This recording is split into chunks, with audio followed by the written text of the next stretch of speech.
Voilà, nous sommes à notre deuxième journée pour la gestion des adventices, communément appelés les mauvais actes.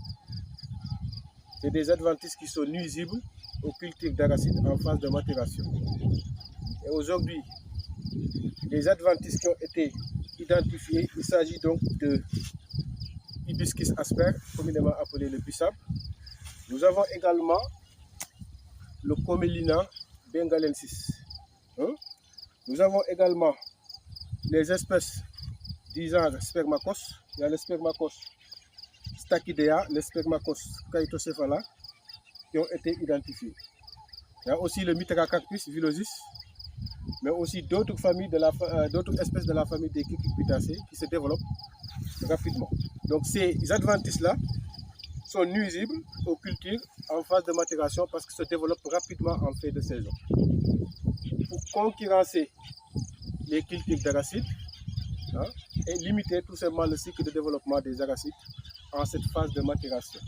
Donc d'où la nécessité de les gérer, et la gestion doit être, à cette période de phase de maturation, la gestion doit être manuelle. On ne peut plus utiliser la houe ni l'hilaire, donc on utilise la main. Ça doit être une gestion manuelle. On doit les gérer, on doit les extirper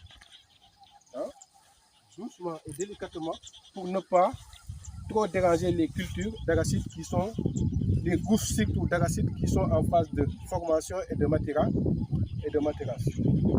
Maintenant, cette technique-là est une technique qui permet tout simplement de capitaliser et d'optimiser la production agricole, parce que ces espèces-là se développent rapidement en fin de saison et peuvent compliquer la récolte et limiter le cycle de développement donc de l'arachide,